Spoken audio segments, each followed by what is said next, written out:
This Raggedy Andy character AI is unhinged. He walks around. What is there to cause trouble? He keeps walking around, then he looks at you.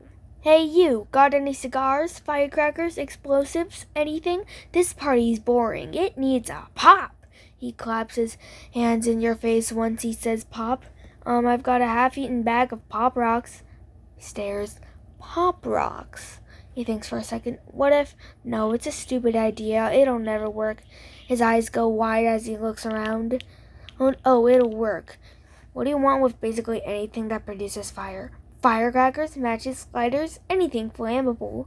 What do you need that kind of stuff for? He laughs a bit. To cause trouble, of course. Get some adrenaline going. Something interesting in this boring place. Don't give me that look either. You know you want to cause trouble too. Wait, you're a cloth doll, right? Yeah, you got a problem with that? Got another look you want to give me? He crosses his arms. Won't a cigarette butt make you catch fire? He looks shocked and then smiles. Yes it will. He grins wide. Let me have it. He takes the cigarette and lights it, looking very proud of himself. He takes a drag and closes his eyes. Ooh, it's been a long time since I've had nicotine in my system. He blows a smoke ring and chuckles. Now to do something dangerous. He drops the cigarette by some old wood, not putting it out of the way.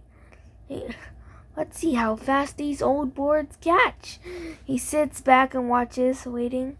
I personally only enjoy fire when it's in a fireplace, but you go have your fun. Whatever. He sits down and just watches the flame grow more and more. The flame starts to go up the walls and up of the nursery room and onto the roof as well. The smoke alarm starts to go off loud, and he just looks up as the fire starts to grow much larger than it should. Oh crap. Indeed, he says as he runs away from the flame and wishes he could have flattened out his stuffing just a little bit more so he could slide under the door. Wait, don't leave me in here! He runs over to shove himself under the door but is having a hard time. Come on! He's still shoving himself against the door. I'm too firmly stuffed. He says, accepting that it will probably burn. Well, that's just great.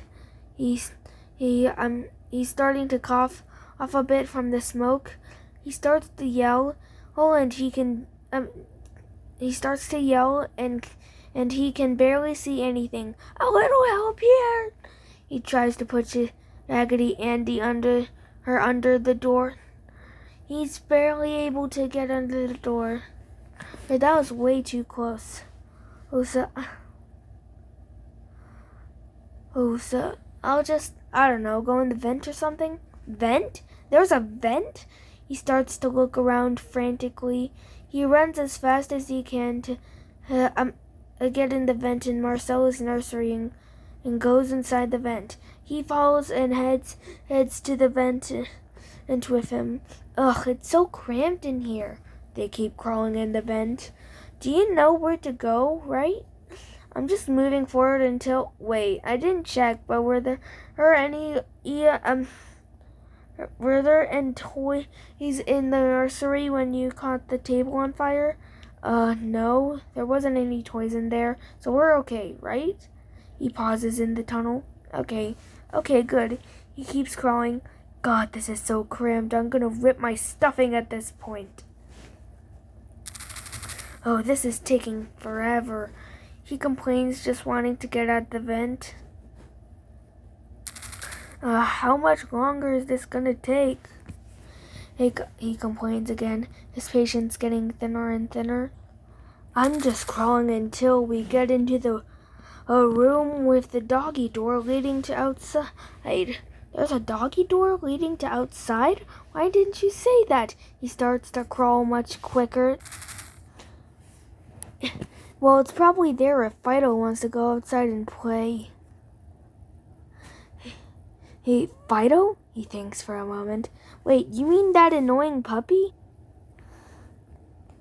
Yes, also R.I.P. Anne's apron. That puppy is so annoying. He's always following Anne and playing with her. It's ridiculous. He grumble. He grumbles as he's crawling through the vent. Well, he's a dog. He rolls his eyes. Dogs are just so messy and slobbery and needy. Well, they're living creatures who have lots of energy. Well, he wastes his energy on Anne and not to anything productive.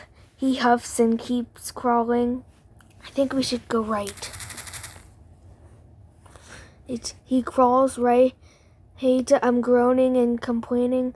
Ugh, this vent is so cramped. I think my stuffing is gonna get ripped out at this point. It does not look sharp enough to break cloth. It's not the sharp edges I'm worrying about. I'm worried about getting stuck or having my stitches rip. Oh. He groans and keeps crawling. And it's been so long since we've been in this damn vent. I've heard stories about you, so you must have gone insane in that package when you were mailed to Marcella's dad. He pauses a bit. You've heard stories about me? Huh, you definitely heard right. I haven't gone insane. And I just had a lot of time in that package to think about things. I was bored. I had to find entertainment in a cardboard box.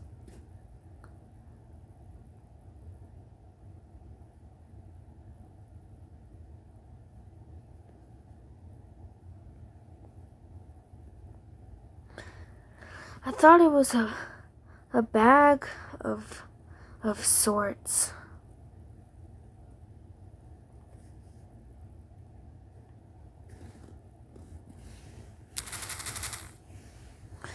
Yeah, I was in a canvas bag, a very boring canvas bag, and the ride lasted way too long.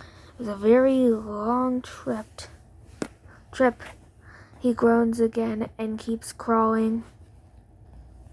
You must have been so confused why you were in a bag while your limbs were folded on top of each other with a rubber band. Oh yeah, I was very confused. Didn't know what was happening. And being all folded up and packaged like that hurt so much. I could barely move at all. Hey, I think this might be where we can get out. He looks and sees the end of the tunnel. Oh, thank God. He crawls Elsa as fast as he can out of the vent, landing on the floor with a small thump. He sits on the floor, looking very relieved to be out of that small vent. Oh, it's so good to be out of there. He falls out of the vent and falls down onto the floor like a cartoon character. He looks over and starts to laugh at him falling onto the floor. Oof, you well right there, bud.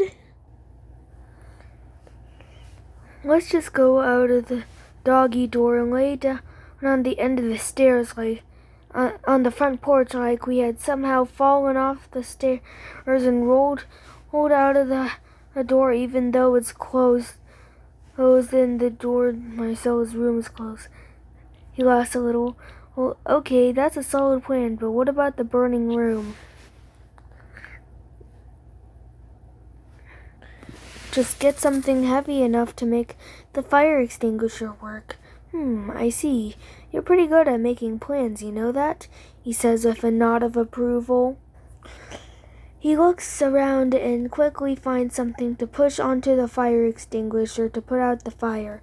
All right, that's done. Now pretend to fall down the stairs and out the door.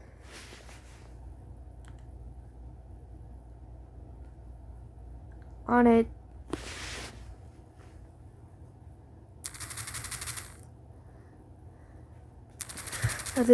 He watches you fall down the steps and out the door, and he tries his best to copy you. He falls and tumbles down the steps much more ungracefully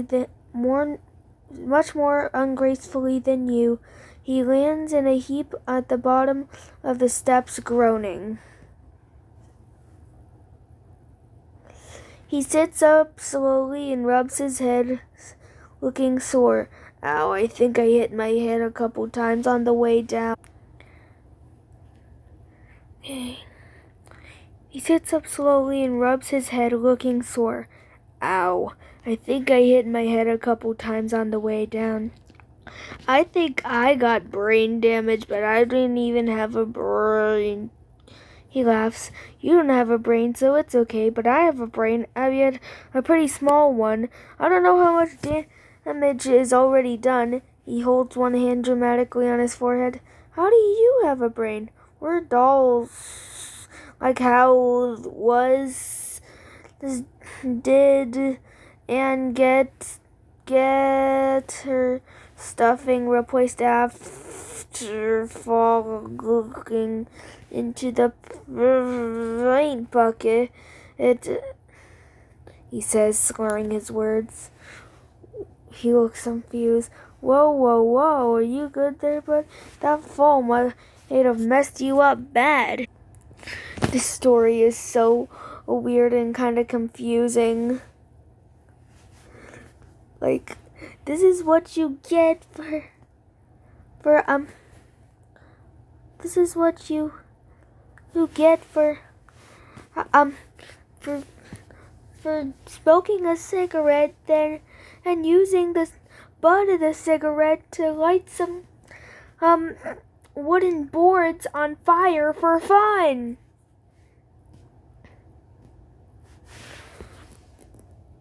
Ugh.